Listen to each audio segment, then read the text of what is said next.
Manifesto आपको अच्छा लगा? आपने देखा होगा कि प्रधानमंत्री पैनिक कर गए हैं। हाँ, बिल्कुल हिल गए हैं, घबरा गए। क्रांतिकारी मैनिफेस्टो है। मीडिया में मेरे बारे में कहते थे कि पॉलिटिक्स में इंटरेस्टेड नहीं है, नॉन सीरियस है। आपने देखा होगा मीडिया में 24 घंटा non serious, non serious, non serious. MNREGA non serious, जमीन अधिकरण bill non serious, Niyamgiri non serious, Bhatta Parsaul non serious, Amitabh Bachchan, Aishwarya Rai, Virat Kohli serious.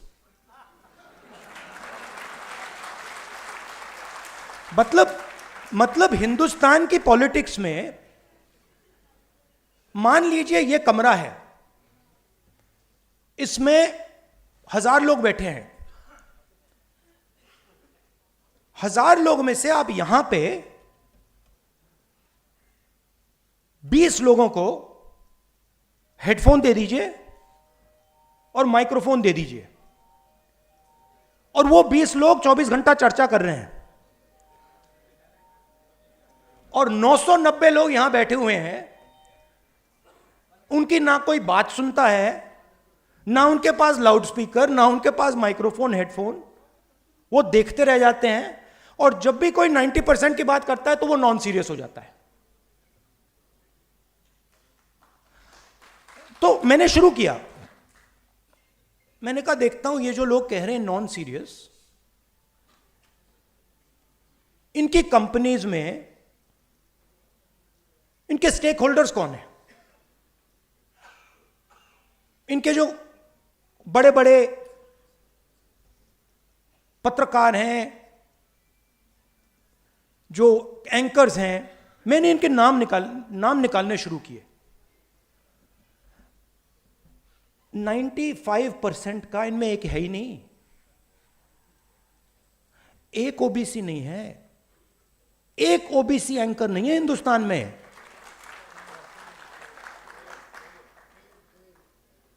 एक ओबीसी एंकर नहीं है, एक दलित एंकर नहीं है, एक आदिवासी एंकर नहीं है। सारी की सारी कंपनियों के लिस्ट में 90% से एक मालिक है ही नहीं। तो लाउडस्पीकर आपके हाथ में ही नहीं है, और अगर लाउडस्पीकर आपके हाथ में नहीं है तो जो भी आप बोलोगे वो नॉन सीरियस।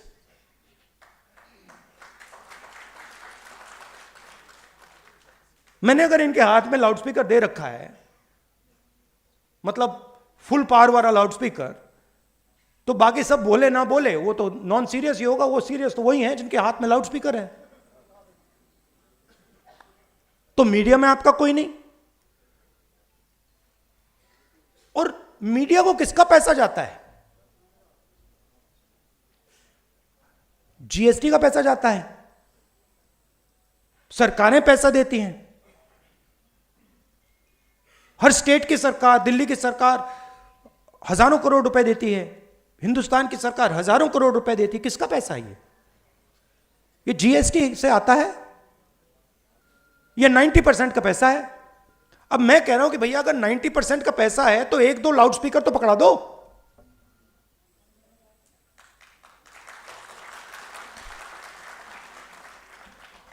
उसके बाद मैंने कहा ठीक है, मीडिया में कोई नहीं तो जुडिशरी को देखते हैं। 650 हाई कोर्ट जजेस हैं,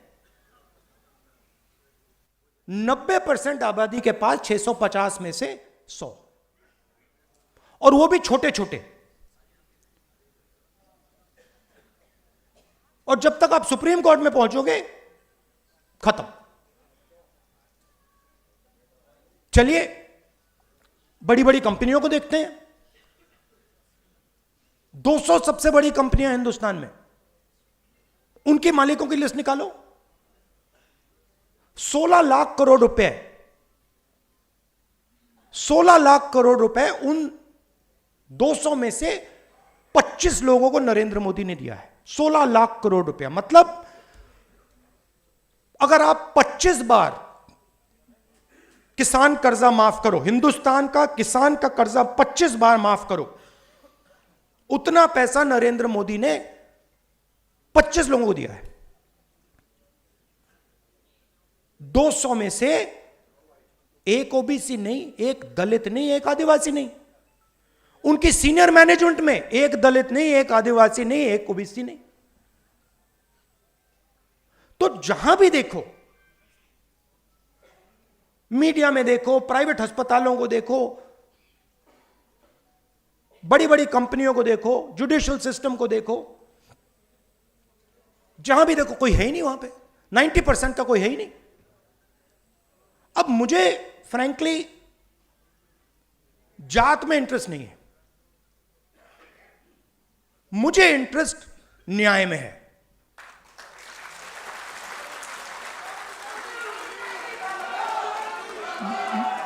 मैं सिर्फ ये कह रहा हूं कि हिंदुस्तान में आज 90% के साथ अन्याय हो रहा है, भयंकर अन्याय हो रहा है। अब मैंने यह भी नहीं कहा, आज तक मैंने यह भी नहीं कहा कि हम कोई एक्शन लेंगे। मैंने सिर्फ यह कहा है कि देखिए, यह पता लगाते हैं कि कितना अन्याय हो रहा है। इसका तो कोई एतराज नहीं होना चाहिए। अगर आपको चोट लगे और मैं आपसे कहूं, भैया शांत हो जाए जरा, और मैं आपसे कहूं कि देखिए इनको चोट लगी है, एक्सरे करा लीजिए, तो एक्सरे से किसी को इतराज तो नहीं होना चाहिए ना। मगर आप देखिए, नेशनल मीडिया को देखिए, नरेंद्र मोदी को देखिए, जैसे ही मैंने एक्सरे का शब्द प्रयोग किया, मैंने सिर्फ यह कहा कि टेस्ट करते हैं अन्याय कितना है, सारे के सारे खड़े हो गए। देश को तोड़ने की कोशिश हो रही है, देश को बांटने की कोशिश हो रही है। एक्सरे से क्या बटेगा, कैसे बटेगा? एक्सरे से सिर्फ 90% को यह पता लगेगा कि उनकी भागीदारी कितनी है। अब सारे के सारे देशभक्तों को यह अच्छा लगना चाहिए। देशभक्त क्या चाहता है? देशभक्त देश में न्याय चाहता है। देशभक्त अन्याय थोड़ी चाह सकता है। देशभक्त चाहता है कि हिंदुस्तान आगे बढ़े, देशभक्त चाहता है कि हिंदुस्तान एक दिन सुपर पावर बने, जो भी जैसे भी आप कहना चाहो। तो अगर आप सुपर पावर बनना चाहते हो, चाइना से मुकाबला करना चाहते हो, तो 90% शक्ति का प्रयोग तो करना पड़ेगा। अगर आप 90% की शक्ति का प्रयोग ही नहीं करोगे तो कैसे बनोगे? तो बड़ी इंटरेस्टिंग बात है कि सारे के सारे लोग अपने आप को देशभक्त कहते हैं, सारे के सारे जो अपने को देशभक्त कहते हैं, एक्सरे से डरते हैं। मोदी जी ने 10 साल देश को कहा कि मैं ओबीसी हूं। जैसे ही मैंने एक्सरे की बात की, जाति जनगणना की बात की, नरेंद्र मोदी कहते हैं जाति नहीं।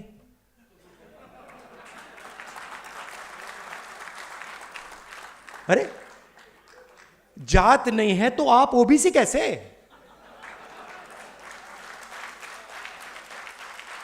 फिर आपको उस टाइम कहना था मेरी तो कोई जात ही नहीं है। और फिर कहते हैं हिंदुस्तान में सिर्फ 2 जात हैं, अमीर और गरीब। ठीक है, अगर आप यह बात मानते हो कि हिंदुस्तान में सिर्फ 2 जात है, अमीर और गरीब, तो मैं आपसे कहता हूं कि गरीबों की लिस्ट निकालिए, उसमें आपको ओबीसी, दलित, आदिवासी मिल जाएंगे। और अमीरों की लिस्ट निकालिए, उसमें आपको एक दलित, एक आदिवासी, एक पिछड़ा नहीं मिलेगा, नहीं मिलेगा।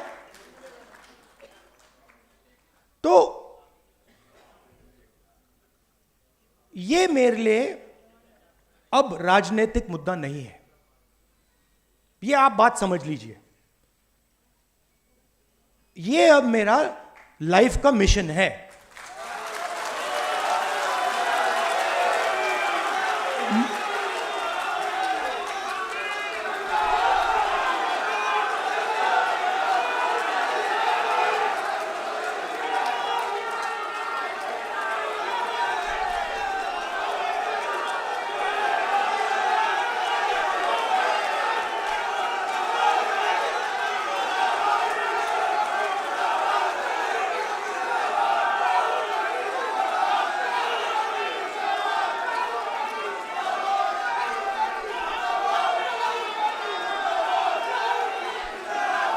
सुनिए सुनिए, अब लाइफ मिशन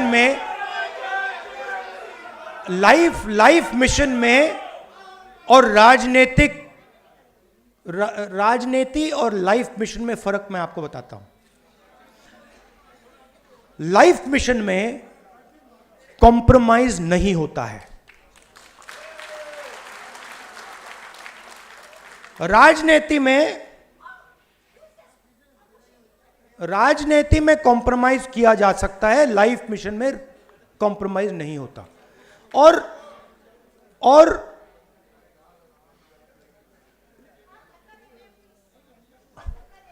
ज्यादा लोग आ गए।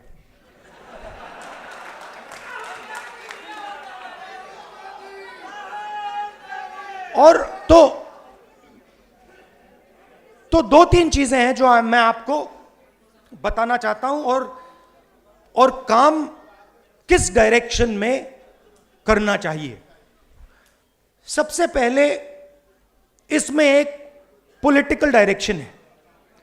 पॉलिटिकल डायरेक्शन आपने मैनिफेस्टो में अच्छी तरह देख लिया है।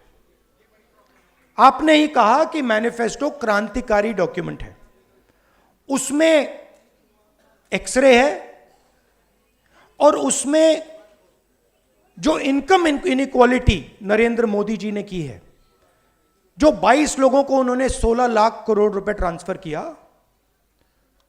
थोड़ा सा पैसा, ज्यादा नहीं, थोड़ा सा पैसा कांग्रेस पार्टी का मैनिफेस्टो वापस 90% को देने जा रही है। थोड़ा सा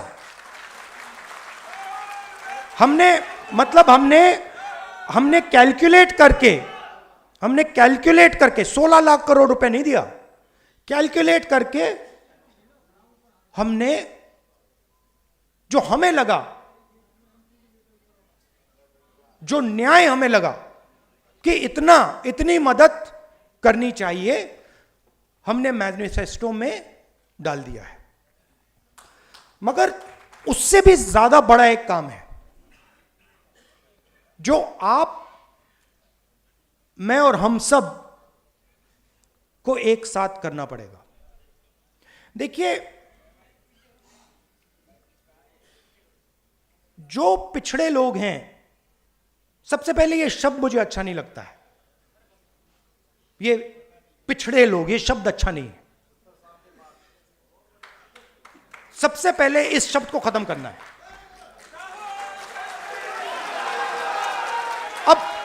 अब इसका मतलब क्या है?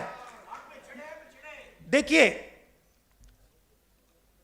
आपको यह समझना है कि आपके साथ किया क्या गया है। ये जो पूरी मूवमेंट है ना बीजेपी वाली, इसका मिशन आपकी हिस्ट्री को मिटाने का है कि आप लोग अपनी हिस्ट्री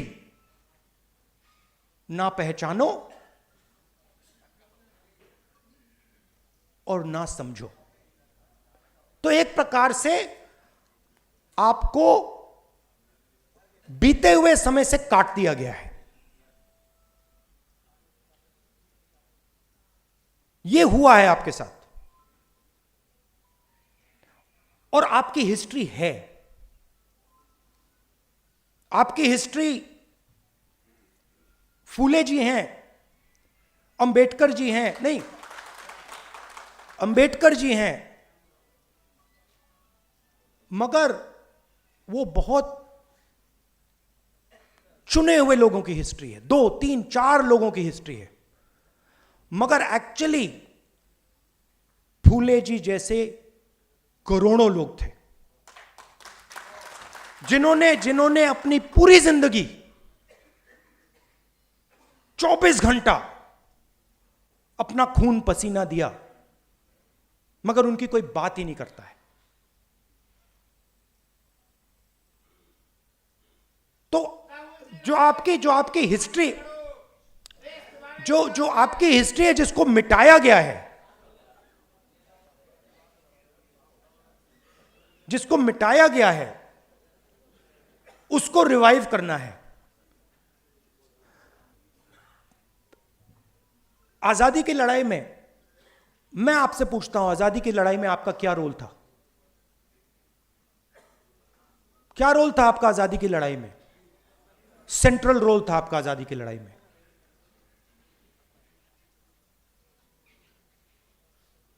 आजादी की लड़ाई पिछड़ा वर्ग, दलित, आदिवासी, इन सब ने लड़ी, मगर कोई मेंशन ही नहीं। माइनॉरिटी भी। तो मेरा कहना है कि जब तक हम आपकी हिस्ट्री को रिवाइव नहीं करेंगे, जब तक आपकी एक बार फिर जड़ नहीं लगेगी, हिस्टोरिकल जड़ नहीं लगेगी, तब तक यह लड़ाई नहीं लड़ी जा सकती। मगर यह एक बात समझ लीजिए कि जो मैंने आपसे पहले कहा, यह मेरे लिए राजनीति नहीं है, यह मेरे लिए लाइफ मिशन है, इसको छोड़ने वाला नहीं हूं मैं। और मैं गारंटी करके कह रहा हूं, जो कांचा जी ने कहा, आप लिख लो, जाति जनगणना को कोई शक्ति नहीं रोक सकती है। और जितना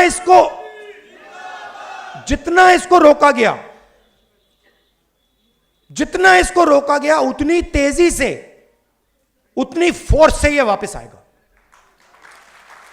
क्योंकि हिंदुस्तान के 90% लोगों को यह बात समझ आ गई है। शायद वो आज कह नहीं रहे हैं, खुलकर कह नहीं रहे हैं, मगर उनको बात समझ आ गई है कि हिंदुस्तान के इंस्टीट्यूशनल स्ट्रक्चर में, हिंदुस्तान की इकोनॉमी में, हिंदुस्तान के जुडिशरी में उनकी कोई जगह नहीं है। और देश 90% उनका है। तो इसको रोका नहीं जा सकता है।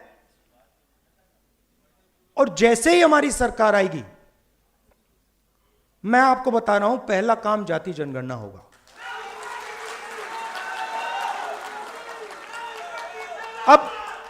अब आपको ये जो 90% हैं, इनको आपका रोल, आपका काम है, आपका रोल है कि इनको बताना कि देखिए इस देश में आपकी भागीदारी नहीं है। व्हाट्सएप पर, इंस्टाग्राम पर रील देखकर भागीदारी नहीं बनती है। मैंने भाषण में कहा कि हिंदुस्तान के युवा 7-8 घंटा इंस्टाग्राम की रील देख रहा है। 90% 7 घंटा, मैंने चेक किया, सर्वे कराया। हरियाणा में मैंने लोग भेजे, सर्वे कराया कि भाई युवा कितने घंटे इंस्टाग्राम पे हैं। 7 घंटे। मतलब बीजेपी का काम जो ओबीसी वर्ग है, दलित वर्ग है, आदिवासी वर्ग है, उनका ध्यान भटकाने का है। कभी इधर भेजेंगे, कभी उधर भेजेंगे, कभी पाकिस्तान, कभी चाइना, कभी बॉलीवुड। आप भी उसमें हैं भैया,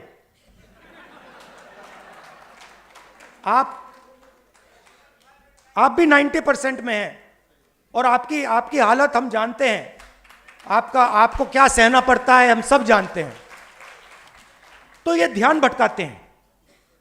ये पूरा का पूरा जो इनको मूवमेंट है, इसका लक्ष्य ओबीसी का ध्यान भटकाना, यही है लक्ष्य।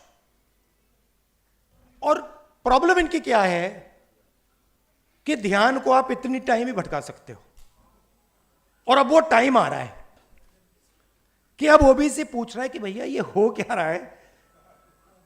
मतलब राम मंदिर बन गया और उसमें हमारा एक आदमी नहीं दिखा। पार्लियामेंट नया खुल गया,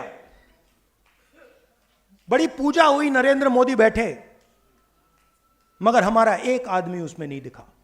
दलित, आदिवासी, यही तो कह रहे हैं, आदिवासी राष्ट्रपति है हिंदुस्तान में। मतलब ये कौन सी भागीदारी है? हेड ऑफ स्टेट राष्ट्रपति है, नया पार्लियामेंट बन रहा है, हेड ऑफ स्टेट का काम उस पार्लियामेंट को खोलने का है, हेड ऑफ स्टेट को परे कर दिया।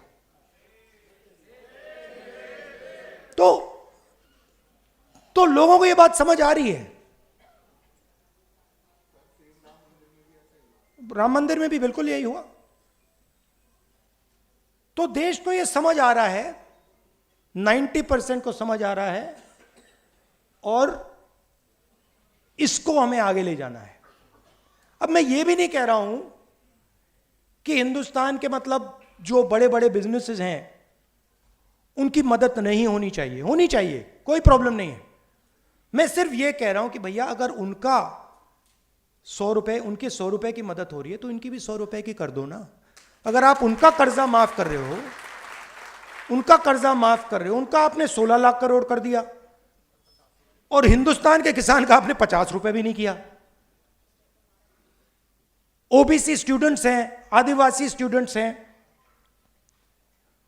दलित माइनॉरिटी स्टूडेंट्स हैं, उनका आपने कितना माफ किया? कुछ नहीं। फीस बढ़ा दी, और फीस बढ़ा दी नहीं, बात समझिए, आपने कहा फीस बढ़ा दी, फीस बढ़ाई प्राइवेट यूनिवर्सिटी कॉलेजेस में, सही? प्राइवेट यूनिवर्सिटी कॉलेजेस किसके? वही 5% के हैं।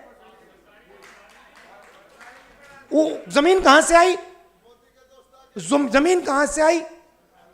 आपकी जमीन, किसानों की जमीन अक्वायर की। स्कॉलरशिप खत्म कर दी। तो प्राइवेट अस्पताल देखिए, प्राइवेट कॉलेजेस, स्कूल्स, कॉलेजेस देखिए, बड़ी बड़ी यूनिवर्सिटीज देखिए। आप जीएसटी का पैसा देते हो, जमीन आपसे एक्वायर की जाती है, और फिर आपकी फीस बढ़ती है। और हर संस्था में यह है। मैं आपको छोटा सा उदाहरण देता हूं, फसल बीमा योजना। मैंने ये पूरी एनालिसिस की है। फसल बीमा योजना 45,000 करोड़ रुपए हिंदुस्तान की सरकार, स्टेट की सरकार फसल बीमा योजना को देती है। फसल बीमा योजना का पैसा 16 कंपनीज को जाता है। 16 कंपनीज के मालिकों में एक ओबीसी, एक दलित, एक आदिवासी नहीं है। उनकी सीनियर मैनेजमेंट में जिनको करोड़ों रुपए की सैलरी मिलती है, उसमें एक आदिवासी, एक दलित, एक ओबीसी नहीं। फिर तूफान आता है, किसान का खेत खत्म हो जाता है। पैसा कहां से आया? जीएसटी से आया, किसान का पैसा गया। और फिर कंपनी कहती है भैया देखो, आपके खेत में तो नुकसान हुआ ही नहीं, और किसान को पैसा नहीं दिया। तो कहा जाता है कि 45,000 करोड़ रुपए किसानों को जा रहे हैं, मगर होता क्या है? 45,000 करोड़ रुपए 16 कंपनी को जाते हैं। फर्टिलाइजर सब्सिडी भी यही है। जाति जनगणना से क्लैरिटी हो जाएगी। और जाति जनगणना को मैं आपको थोड़ा समझाना चाहता हूं। आप यह मत सोचिए कि जाति जनगणना सिर्फ कास्ट सर्वे है।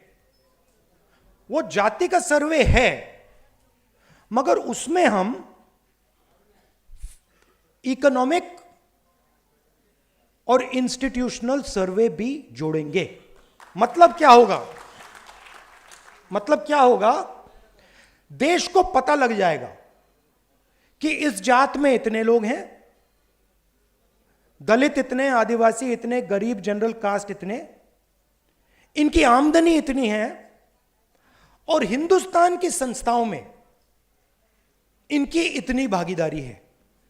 तो पता लग जाएगा कि मीडिया में इतनी कंपनियां हिंदुस्तान की मीडिया को कंट्रोल करती हैं, इतना पैसा हिंदुस्तान की सरकार इनको दे रही है, और इस संस्था में इतने ओबीसी, इतने दलित, इतने आदिवासी, वो सब संस्थाओं का होगा। तो ये एक प्रकार से नेशनल एक्सरे मानिए इसको। और मुझे लगता है कि 70 साल बाद ये एक जरूरी कदम है कि हम असेस करें कि 70 साल की आजादी के बाद आज सिचुएशन क्या है और इसके बाद हमें किस डायरेक्शन में जाना चाहिए। लॉजिकल है और इसका कोई इतराज नहीं कर सकता है। यह मैं आपसे कहना चाहता था। आप यह मत सोचिए कि यह काम 1 दिन का, 2 दिन का, 5 दिन का है। यह लाइफ टाइम का काम है और इसको हम मिलकर करने जा रहे हैं। आप सबका